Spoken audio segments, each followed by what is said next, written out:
visitei muitos veículos de imprensa. Olha, se tem um lugar hostil, foi o Correio Brasiliense. Nossa senhora, que lugar hostil. Pelo amor de Deus, meus queridos amigos. Tá? As moças ali não queriam fazer amigos. Eu tô lá tudo amigável, eu chego lá todo bonzinho, todo fofo. Mas, o cara do assessor do Zema tá confuso. O cara, uai, tum, tum, tum, pão de queijo. Então, enfim, nossa, assim, muito hostis, mas acho, fui muito bem lá, hein? Quero tua opinião, Rafael Meida Riso. Eu gosto muito que elas dão cutucada achando que você vai dar uma recuada. Tipo, pera lá, eu vou aqui considerar o que elas estão falando e tal. Você, não, é isso mesmo.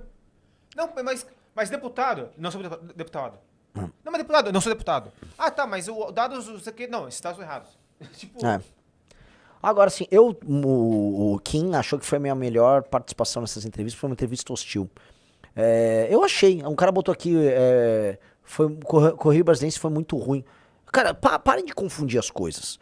Se a atuação delas foi ruim e a entrevista não deu pra vocês ouvirem coisas legais, é porque elas não estavam fazendo uma entrevista. Não trate aquilo como entrevista, trate como uma oportunidade pra que uma pessoa que tá vendo aqui fale, pô, esse cara é brabo. É isso. Eu não deixei elas ficarem, porque assim, ali, cara, tem um elemento só.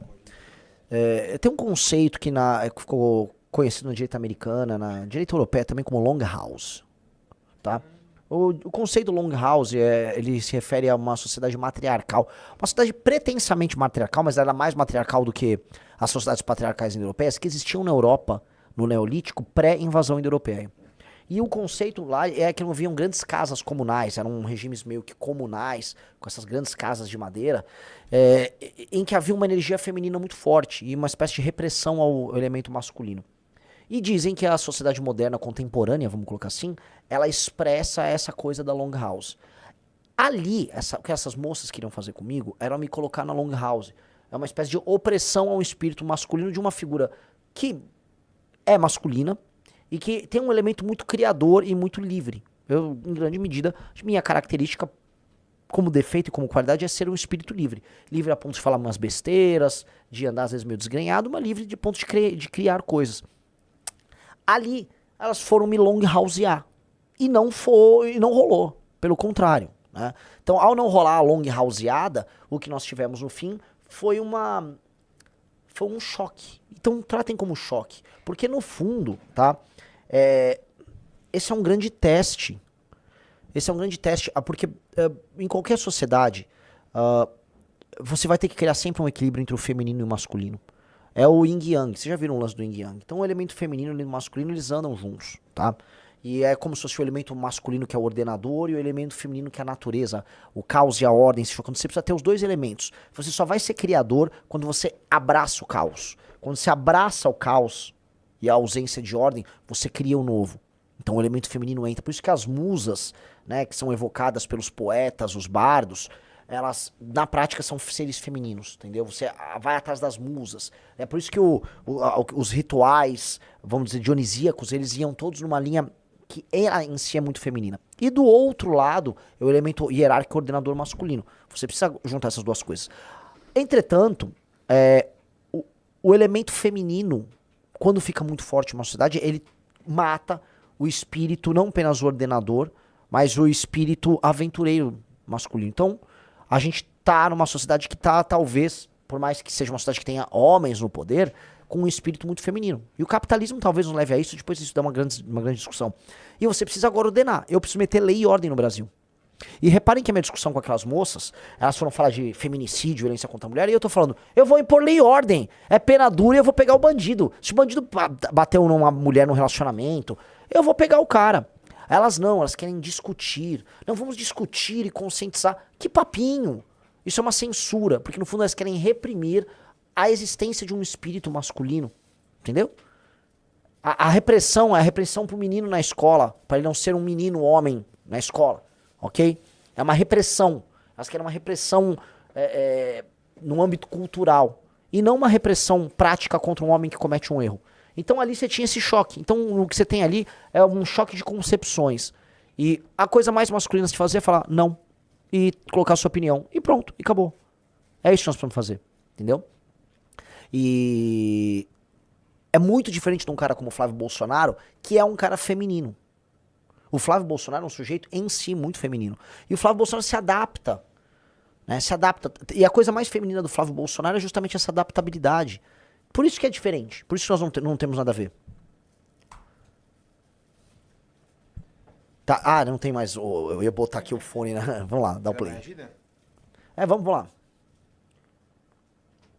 De redução da jornada de trabalho. O país continuou se desenvolvendo. Não continuou. Continuou, deputado. O senhor, deputado. o senhor como pré-candidato, está a par dos números e dos índices de desenvolvimento do país. O país cresceu muito, o país hoje é um expoente na América do Sul e é um expoente no mundo. Por que o senhor acha que a redução da escala 6x1 vai fazer um retrocesso e vai fazer a economia... Eu vou pedir para o nosso espectador acompanhar todos os gráficos de produtividade do Brasil perante o mundo. O gráfico assustador. O exemplo que você usou foi bem infeliz. O Brasil está estagnado. É uma proposta hoje irresponsável. Igual a Erika Hilton, que apareceu lá com umas empresárias lá, com franjinha. Ah, eu tô aqui, na minha empresa a escala é 3x4, porque na Inglaterra... Que Inglaterra? A gente não concorre com a Suécia, não concorre com a Inglaterra. A gente concorre com o Vietnã, concorre com a Índia, a gente concorre com a China. Tem regimes flexíveis. Então, se eles estão fazendo isso, estão aumentando a renda e aumentando o emprego, nós temos que fazer a mesma coisa. Nos rincões, no interior do país, são pessoas, elas não sabem nem navegar na internet. Sim. Como é que o senhor acredita que essa massa da população vai conseguir gerir a própria carreira e se tornar um meio? Se eu for nos rincões, como eu fui, nem existe oportunidade de trabalhar pra essa pessoa. Eu volto pra pergunta anterior que vocês me colocaram, você tá no Bolsa Família. Essas pessoas que não são idiotas, uma pessoa mais pobre, mesmo sem formação, não é um imbecil. Hoje você pega uma pessoa que é entregador, que vende produtos online, com baixíssima formação. Esse jovem aprendeu a navegar nesse mundo. Primeiro porque ele não é um imbecil completo, ele é capaz de se defender. Segundo que isso não é tão complexo assim. Houve uma mudança.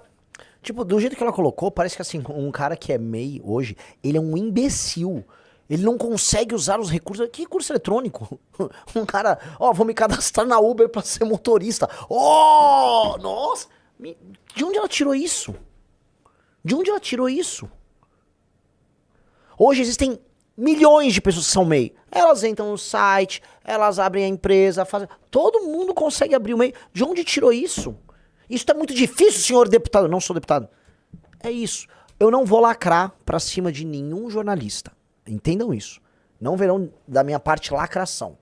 Agora, vai dar isso aqui, ó. Tá. Conciso. E é muito bom que ela vai falar, não, nos rincões do país. Você esteve lá. Eu tive lá. Ela nunca botou o pé, vamos dizer, em Marajá do Sena.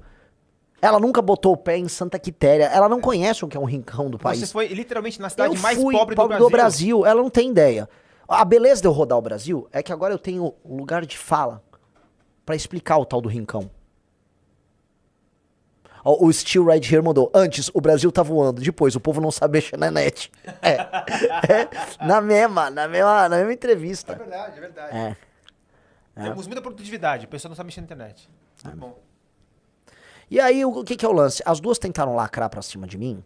E aí, talvez, se fosse um cara com perfil lacrador, ia ficar metendo uns cortes rápido Tramontina. Eu não fui no corte rápido. Eu fui, a meu ver, que é o que eu preciso ser, presidencial. Não, você tá errada. Tá. Não, tá. É isso, entendeu? Aqui, então, foi legal. Agora eu acho que a Marcha dos Prefeitos foi mais legal ainda. Foi. A Marcha dos Prefeitos foi mais legal ainda. Eu acho que o lance da Marcha dos Prefeitos... Pô, eu acho que ela teve um efeito que eu gostaria de comentar com vocês, que é me tornar presidencial, não presidenciável. Presidenciável todo mundo é. Presidencial é a pessoa em que você pode imaginá-la como um presidente. Vocês pararam pra prestar atenção nisso? Eu recebi muita mensagem, gente de mercado, gente graúda falando... Cara, parecia que era um presidente falando com seus prefeitos. E eu não fui com essa intenção, eu apenas fui lá falar o que eu achava. Né? E queria saber a opinião de vocês sobre isso. O que vocês acharam? Vamos, galera, no chat. Isso ali, ó, sabe quem são? São meus amigos prefeitos, Riso. Coloco. São meus parceiros de poder executivo. Você viu que eu falei pra eles, cara, pra gente salvar o Brasil, a gente tem que devolver o poder ao setor executivo. Sim, o pessoal te aplaudiu lá. Eu achei que foi legal. Um cara mandou, achei que foi praticamente um pedido de socorro. Não entendi. O 6-7. Ah.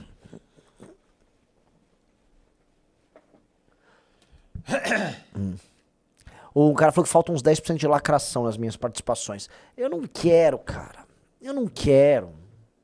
Eu não quero, porque, assim, eu quero ser uma pessoa entendida como presidenciável. Presidentes não lacram, cara. Presidentes não lacram. Eu não vou lacrar, cara. Pensa na construção futura, cara. Pensa assim, que a gente vai ganhar a eleição, e eu vou falar a real. Eu não quero brigar com a Globo. Eu não quero fazer, eu vou brigar com a Globo. Não quero. Eu quero que a Globo faça uma cobertura muito decente da tomada das favelas no Rio de Janeiro que nós vamos fazer pra recuperar aquelas pessoas. Vocês entenderam o que eu quero dizer? Eu não quero, eu quero juntar todo o Brasil produtivo. Eu quero convencer essas pessoas a virem pro nosso lado, porque a gente tá certo. Eu não tô criando um grupo político, um partido político, uma pré-candidatura pra arrumar uma briga contra a esquerda. Eu quero resolver e quero fazer o meu país ser um dos 5 maiores países do mundo em 30 anos. Eu tenho tempo pra fazer isso, entendeu? Então eu preciso de todo mundo. Eu aceito a ajuda de praticamente todo mundo. Então é isso que eu quero. Não quero lacrar, não quero. Eu quero que a pessoa concorde comigo porque, pô, a gente tá certo. Ali, se eu for ver minhas respostas pra elas, era assim, vocês estão erradas. Que eu poderia só mandar pra ela, moça, acho que o teu cabelo azul ajuda a justificar, sabe, dar uma lacradinha no cabelo azul, ih, parece que irritou as feministas. Eu não vou fazer isso, cara, não vou, pelo amor de Deus, não vou fazer. Entendeu? Corte rápido. Farme aura, não lacre. Eu acho que é melhor farmar aura do que lacrar. Inclusive, eu, que sou um pernambucano da Gen Z, eu já não sou muito da lacração, eu sou mais da farmação de aura.